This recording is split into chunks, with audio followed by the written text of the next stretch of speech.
உங்களுக்கு ஏற்கனவே சஜ்ஜன சாருகன் அப்படின்னு ஒருத்தருடைய கதையை பற்றி நிறைய தர சொல்லியிருக்கிறேன் உங்களுக்கு. இப்ப மீண்டும் நான் நினைவுபடுத்துவதற்காண்டி ஷார்ட்டா சொல்றேன். மிகச்சிறந்த பண்டரிபுர பக்தன் அவன். நின்றாலும், இருந்தாலும், கிடந்தாலும், அழுதாலும், தொழுதாலும் பண்டரிநாதா, பாண்டுரங்கா, பண்டரிநாதா, விட்டேலா, விட்டேலா, விட்டேலா, விட்டேலா, விட்டேலா, விட்டேலா சொல்லிட்டே இருப்பான். பலசர கடை வச்சிருக்கான். பலசர கடையில இருந்துகிட்டே அவன் யாராவது இது கேட்டு வந்தா, விட்டேலா, இது ஜீரகம் இத்தனை விட்டேலா, ஜீரகம் 100 கிராம் விட்டேலாம், ஜீரகம் 50 கிராம் விட்டேலாம், புளி 1 கிலோ விட்டேலாம். அவன் எல்லாத்திலயும் அவன் விட்டல்நாதனை பார்க்குறான். எல்லாரும் அப்படியே வாங்கிக்கிட்டு இருக்காங்க. நியாயமான முறையில் நான் வாங்கும் அளவு இது, என்னுடைய கடை வாடகைக்கு இது, என்கிட்ட இருக்க வேலையாட்களுக்கு இந்த கூலி, என்னுடைய வயிற்றுப்பாட்டிற்கும் நான் பாண்டுரங்க கைங்கரியத்துக்கும் இவ்வளவு எடுத்திருக்கிறேன். அப்ப இதனுடைய நெட் ரிசல்ட் இவ்வளவு. அவன் ஜிஎஸ்டின்னு தனியா போய் எங்கேயும் கட்ட போல. அவன் ஜிஎஸ்டி எப்படி கட்டுறான்? நான் 50 ரூபாய்க்கு ஒரு பொருள் வாங்கியிருக்கிறேன். அந்த 50 ரூபா பொருள்ல என்னுடைய வேலையாளுக்கு நான் 1 ரூபா மாதம் சம்பளம் கொடுக்குறேன். அதை 51 ஆக்கிட்டேன். கடை வாடகை 5 ரூபா கொடுக்குறேன். அந்த பொருள் விலையை 56 ஆக்கிக்கிட்டேன். எனக்கு பண்டரிநாதனுக்கு நான் எண்ணெய்க்கு 5 ரூபா கொடுக்குறேன். 56 5 61. என் வயத்து பாட்டுக்கு 5 ரூபா 66 ரூபா. நான் வாங்கிய விலை 50 ரூபா, நான் விற்கும் விலை 66 ரூபா. எனக்கு தனியா நான் ஜிஎஸ்டி கணக்கு வர சில இதுலயே டேலி ஆயிடுச்சுல. ஜிஎஸ்டிக்கு நம்ம ஒரு அமௌண்ட் எடுத்து போடுறதுக்கு இல்லை, எல்லாமே முடிஞ்சு போச்சு. அப்படி மாதிரி அவன் வரவு செலவு பண்ணிட்டு இருக்கிறான். எந்த நேரத்திலேயே நம்ம சட்டம் ஏற்றி செய்யல. சனாதன தர்மம் அதை நமக்கு கத்து கொடுத்திருக்க ஒரு பாடம். அவன் அதை செஞ்சுட்டு இருக்கிறான். நான் எப்பப்பா நான் உன்னை பார்ப்பேன், நான் எப்ப உன்னை பார்ப்பேன், என்னுடைய உடல் மனம் உணர்வு எல்லாமே உன்னோடு இருக்க, நான் இன்னும் பக்குவப்படலையா, இன்னும் நான் பக்குவப்படலையா, வெள்ளரிப்பழ வீடுன்னு ஒரு வீடு பற்றி சொல்றாங்களா, அந்த வீடை அடைவதற்கு எனக்கு இன்னும் தகுதி வரலையா, இன்னும் தகுதி வரலையா அப்படி சொல்லி அவர் நினைக்கிறார். அப்படி நினைச்சுக்கிட்டு இருக்கும்போது ஒரு நாள் இவரு பண்டரிபுரத்துக்கு ஒரு கோஷ்டி போகுது. பாண்டுரங்கா விட்டேலா, பண்டரிநாதா விட்டேலா, பாண்டுரங்கா இப்படி பார்த்துக்கிட்டே இருக்காரு. கல்லாப்பட்டியில இருந்து அப்படி ஜம்ப் பண்ணி வெளியே குதிச்சாரு. அவங்க கூட போயிட்டாரு. போனா இவருக்கு கடை திறந்து கிடக்கு, என் வீட்டுல யாரும் இல்ல, போகல, எந்த உணர்வுமே இவருக்கு வரல. கொஞ்சம் தூரம் போன உடனே இவனுடைய அதீதமான பக்தி, சாப்பாடு கொடுத்தா இவனுக்கு அந்த சாப்பாடு இவனுடைய உயிர் உணர்வு அந்த விட்டல்நாதனுடைய அருள் உணர்வில் கரைந்து விட்டது. இப்ப நீங்க வித்தியாசம் பார்த்துக்கோங்க. தனியாக நீங்க அட்டாங்க யோகம் அப்படின்ற உடனே, அட்டாங்க யோகத்துல நான் மூச்சை பிடிச்சுக்கிட்டு இப்படிதான் இருப்பேன், அப்படிதான் இருப்பேன், அப்படி இல்லை. அட்டாங்க யோகத்தில் எது நியமம் அப்படிங்கிறது, எது இயமம் அப்படிங்கக்கூடியதுல பாருங்க. அப்போ அட்டாங்க யோகம் இவர் பண்ணி எதுவும் பண்ணல. இவர் தெரிஞ்சதெல்லாம் பண்டரிநாதன், பாண்டுரங்க பூஜை, அவ்வளவுதான் இவனுக்கு தெரிஞ்சது. அவன் போயிட்டே இருக்கிறான். எல்லாரும் இவருடைய பக்தியை கண்டு மிரண்டு போகக்கூடிய அளவிற்கு இவனுடைய பக்தி இருக்கு. அப்போ எல்லாருமே பேசுறாங்க, சஜன சாருகன் மாதிரி ஒருத்தன் கிடைக்குமா, சாருகன் மாதிரி ஒருத்தன் பக்தி பண்ண முடியுமா, சாருகன் மாதிரி ஒருத்தன் பக்தி, இது எல்லாருக்கும் வாய்க்காது, ஏதோ ஒரு ஒரு எக்ஸ்ட்ராடினரி அப்படி மாதிரி அவங்களுக்குள்ளே அவங்கவுங்க கன்வின்ஸ் ஆயிக்கிறாங்க. அப்போ ஒரு இடத்துல ஒரு சத்திரத்துல போய் தங்கி இருக்காங்க. சத்திரக்காரருடைய பொண்ணுக்கு சாருகன் ரொம்ப பிடிச்சு போச்சு. சாரு அங்க இருந்த அந்த சத்திரத்துல தங்கி ஒரு 4-5 நாளாக பற்று இடத்துல உண்டான சேத்திராடனங்களை எல்லாம் பார்த்துட்டு நைட்ல அங்க தங்கிக்கிறாங்க. காலையில போய் சேத்திராடனத்துக்கு போறாங்க. இப்படியா இருக்கு. அந்த பொண்ணு இவனை எப்படியாவது இங்க தங்கு வைத்து கொள்ள வேண்டும் அப்படின்னு மறுநாள் காலையில இவங்க புறப்படுறதுக்கு 4 மணிக்கே பேக்கப் பண்ணிட்டாங்க. வெயில் கட்டாம புறப்படும்.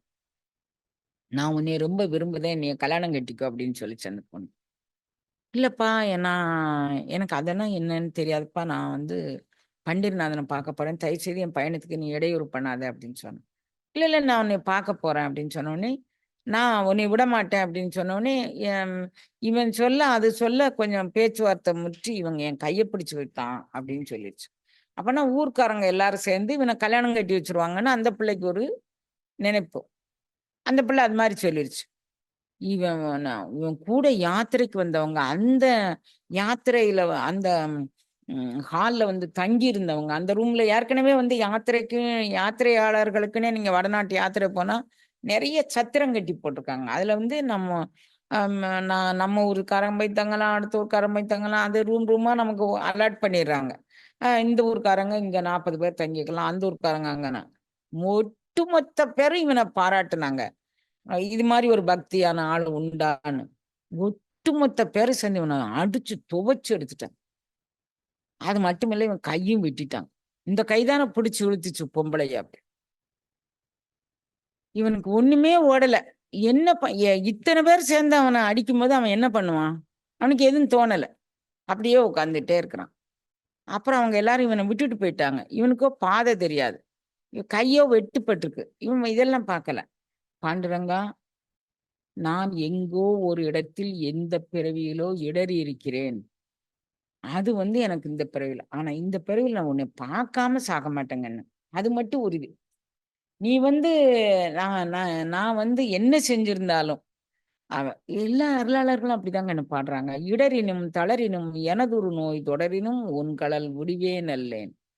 கடல்தனில் அமுதொடு கலந்த நெஞ்சை மிடரினில் அடக்கிய வேதியனே, இதுவோ எமை ஆளுமாறு ஈவதொன்று எனக்கு இல்லையே, அதுவோ உனது இன்னருள் ஆவர்தன்துறையும் அமரரேரே அப்படிங்கிற. இடர்னாலும் தளரினாலும் எனது உருநோய் தொடர்ந்தாலும் உன் கடல் விடமாட்டேன்.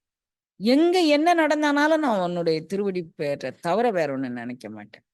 தும்மலோடு அருந்துயர் தோன்றிடனும் அம்மலர் அடியலால் அறற்றாதென்னா. அப்ப அந்த மாதிரி நம்மளுடைய பக்தி இருக்கணுங்க. இயமம் அப்படிங்கக்கூடியதுல இவர் என்ன இயமத்தை கடைபிடிச்சாரு அப்படின்னு பாருங்க. இனி இருக்கு. நான் வந்து இன்றைக்கு ஒரு சப்ஜெக்ட் எடுத்துக்கிட்டு உங்ககிட்ட சொல்றேன்.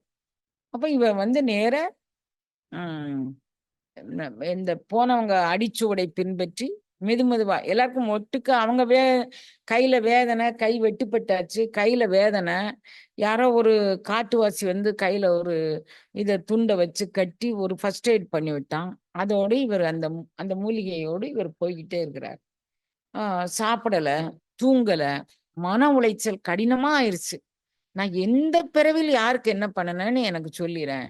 நான் இந்த தவறு வாங்குவதற்கு, இந்த தண்டனை வாங்குவதற்கு நான் என்ன செஞ்சேன்னு சொல்லிடு. இந்த பிறவியில நான் வந்து தும்மலோடு அருந்துயர் தோன்றிடனும் அம்மலர் அடியலால் அறற்றாது என்ன, அப்படித்தானே நான் வாழ்ந்திருக்கிறேன்.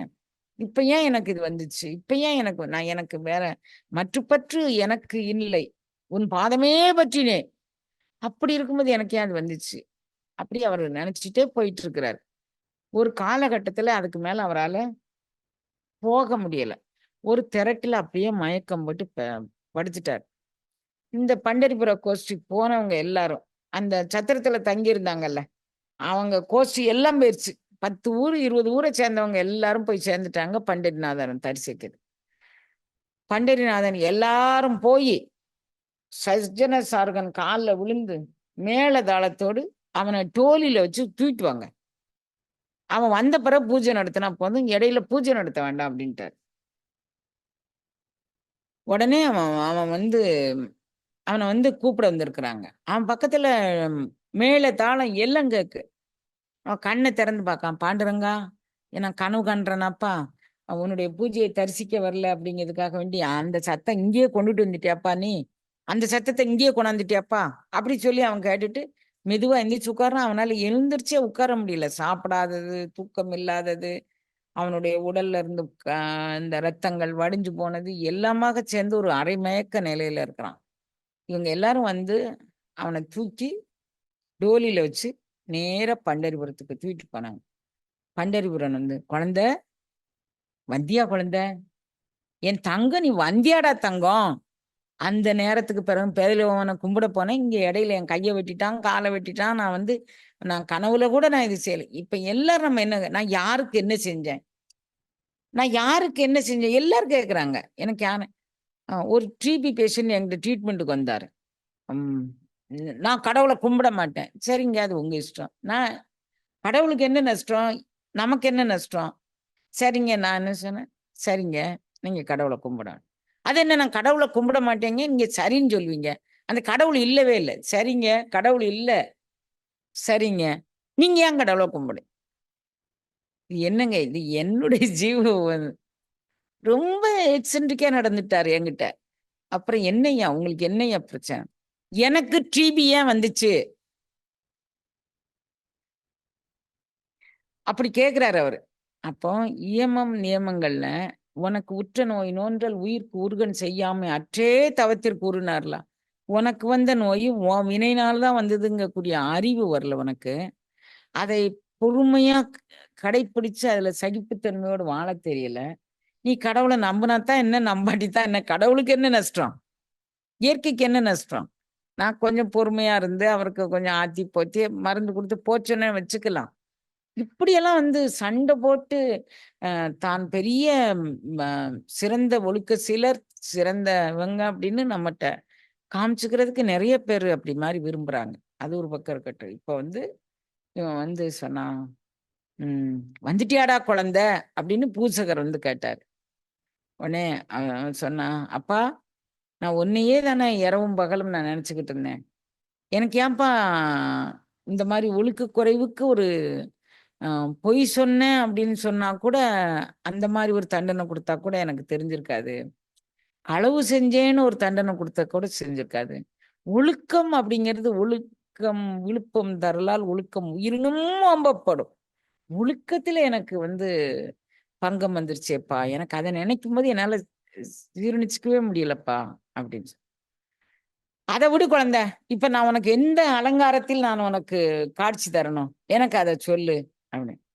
"இல்லப்பா, நீ வந்து அன்னைக்கு எல்லாரும் என்னைய அடிச்சாங்கல்ல, அன்னைக்கு வெட்டுனாங்கல்ல, என் குழந்தை குற்றமற்றவன் நீ அங்க சொல்லியிருக்கலாம்ல. இந்த மேள, தாளம், இந்த டோலி இதெல்லாம் எனக்கு என்னத்துக்குப்பா? அங்க வந்து நீ வந்து என் பிள்ளை குற்றமற்றவன் அப்படின்னு ஒரு அசரீரி கிடைச்சா போதும்ல." எல்லாரும் கம்முனு இருந்துப்பாங்கல்ல. எல்லாரும் பக்தர்கள் தானே. எல்லாரும் கம்முனு இருந்துப்பாங்களா? அத்தன பேரும் சேர்ந்து அடிக்கும்போது, எனக்கு அடி வாங்குனது எனக்கு கஷ்டமா தெரியலப்பா. நான் ஒழுக்க குறைவுன்னு சொல்லி என்னைய சொன்னது தான் எனக்கு கஷ்டமா இருக்கு. என் பிள்ளை ஒழுக்கமானவன்னு நீ அங்க சொல்லியிருக்கலாம். இப்ப சொல்றேன் குழந்த. அப்ப சொன்னா ஒரு சத்திரத்துல ஒருத்தருக்கு தானே தெரிஞ்சிருக்கும். அந்த சத்திரத்துல உள்ளவங்களுக்கு. இப்ப நான் பல்லோரும் அறிய சொல்றேன். என் பிள்ளை ஒழுக்கசீலன். என் பிள்ளை நீதிமான். என் பிள்ளை நெறிமான். இப்ப சொல்றேன் குழந்த. ஆ எனக்கு எனக்கு ரொம்ப தாங்கவே முடியலப்பா என்ன.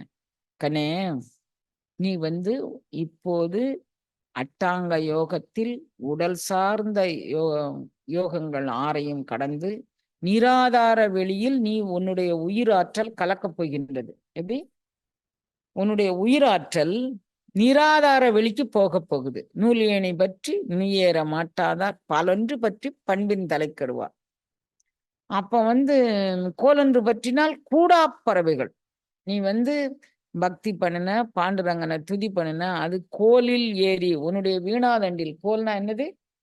வீணாதண்டில் அந்த யோகம் ஏறி, கோலொன்று பற்றி, அது ஏறுன உடனே பறவைகள், கூடாப் பறவைகள், இந்திரியங்கள் வந்து உனக்கு செயல்படல. அவைகள் எல்லாம் அவிஞ்சு போச்சு. இந்திரியங்கள் உன்னை விட்டு அவிஞ்சு போச்சு. அப்படி அவிந்த நிலையில், நீ வந்து எல்லாரும் காணும்படியாக, "பல்லோரும் காண எந்தன் பசுபாசம் மறுத்தானை." பல்லோரும் காணும்படியாக நீ வந்து உன்னுடைய உயிராற்றல் மேலான நிலைக்கு போப்போகுது கண்ணா.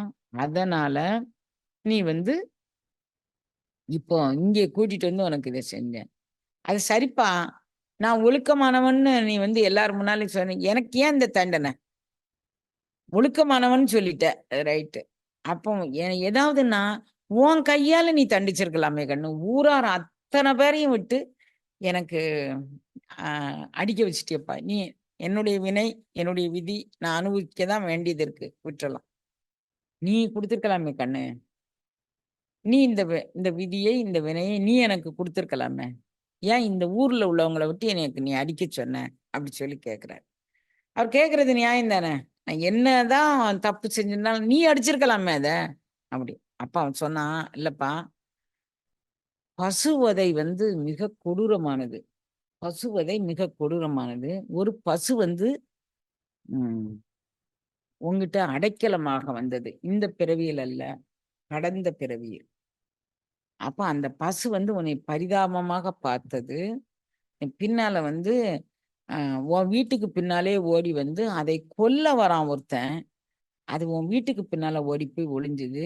நீ உன் வீட்டு வாசல்ல இருந்தவன் இந்த பசுவை எங்க அப்படின்னா, அவன் கையில கத்தி வச்சிருக்கான். எனக்கு தெரியாதுன்னு நீ ஒரு வார்த்தை சொல்லியிருந்தேன்னா, நீ வந்து அம் அந்த பசு வதம் பண்ணியிருக்காது. வறட்டு ஞானத்தில் பீஷ்மர் வந்து நான் இந்த அ அரசுரிமையை நான் தான் காப்பேன் அப்படின்னு ஒரு வறட்டு ஞானத்துல இருந்து எத்தன லட்சம் உயிர்கள் போயிருச்சு. இந்த பக்கம் 11 அக்ரோனி சேனை, இந்த பக்கம் 7 அக்ரோனி சேனை, 18 அக்ரோனி சேனைகள் போயிருச்சுதானே. நேத்தைக்கு ஒரு ஒரு அக்ரோனி சேனைக்கு எவ்வளவு பார்த்தோம் பாருங்க. அத்தனையும் போயிட்டு தானே. அப்போ வந்து உயிர் இரக்கம் வந்து ஒரு மனிதனுக்கு சத்தியம் இருக்க வேண்டியதான். நீ மௌனத்துல இருக்க வேண்டியதான். உன் கண்காண எதிரால ஒருத்தன் ஒரு கத்திய வச்சு ஒரு பெரிய அருவாள் வச்சிருக்கிறான். அந்த பசுவை கொல்லுவதற்காக வேண்டி அவன் எடுத்துட்டு வரான். அது கட்டுத்தறியில இருந்து வேகமா ஓடி வந்து உன் வீட்டு பிரவாசல்ல அடைக்கலமாக அது புகுந்திருக்கு. உள்ளதான் இருக்கு அப்படின்னு சொல்லிட்டியேப்பா. அப்ப எந்த கை வந்து அந்த பசு வந்து உள்ளதான் இருக்கு போய் பிடிச்சிட்டு போன்னு சொல்லுச்சோ, அந்த கைக்கு ஒரு தண்டனை குடுத்தே ஆகணும். அந்த பிறவியில் அந்த வினை குடுக்க முடியல உனக்கு. அடுத்த பிறவியில் உன்னுடைய விதி முற்று பெற்றது. உன்னுடைய வினை முற்று பெற்றது. நீ அடைய வேண்டிய மகோன்னத நிலை இருந்தது. அதனால நான் இது வந்திருக்கிறேன். அப்படின்னு சொல்லி அவன் சொன்னான். அப்போ சஜ்ஜன சார்கன்னு சொல்றான். நீ வந்து நான் ஒழுக்கமானவன், பசுவதையினுடைய தீங்கு இது மாதிரி தான் ஒவ்வொருவரும் தான் சத்தியத்தில் நிற்பதாக நினைத்துக் கொண்டு, அடுத்தவர்களுக்கு கோல் மூட்டி விடுறதில்ல, குசு மூட்டி விடுறதில்ல. நான் இத பார்த்தம்மா, அவங்க அத எடுத்துட்டு போனாங்க. நான் இத பார்த்தம்மா, இவங்க இத எடுத்துட்டு போனாங்க. நீ உனக்கு தேவை இருந்தா அத நீ தலையிடு. தேவையில்லாம யார் எத எடுத்துட்டு போனா என்ன? அத ஒரு மூட்டை கட்டிட்டு வந்து நீ சொல்லும்போது, அது எத்தன பேர பாதிக்குது? அப்போ அந்த அந்த பாதிப்பு இருக்கக்கூடாதுன்னு நீ என் மூலமாக காட்டுதற்கு, சூரிய சந்திரர்கள் உள்ள வரைக்கும், அஷ்டதிக் பாலகர்கள் உள்ள வரைக்கும், அசுனி தேவர்கள் உள்ள வரைக்கும், நான் என்னுடைய உடல், பொருள், ஆவி அனைத்தையும் உன் திருவடிக்கே நான் ஒப்படைப்பேன். இனி பிறக்கும் பிள்ளைகளுக்கும் நான் பிறவி எடுப்பது சத்தியமானால், அது உன்னுடைய திருவடிக்கான பிறவியாக இருக்க வேண்டும். நின் திருவடிக்காம் பவமே அருள் கண்டாய் அப்படின்னு சொல்றார்ல. அவன் என் பிறவி பவம்னா பிறவி. நின் திருவடிக்காம் பவமே அருள் கண்டாய். அந்த திருவடிக்கான பவத்தை நீ எனக்கு குடுப்பா. எனக்கு அதுல இருந்து எனக்கு தள்ளி வச்சிராத அப்படின்னு சொல்றார். சஜ்ஜன சார்கன் கதையில வந்தா மாரி, நமக்கும் வந்து இது மாதிரியான ஒரு நெறிமுறைகள் நமக்கும் வந்து சேரும் அப்படிங்கிறத நீங்க நினைவுல கொள்ளணும்.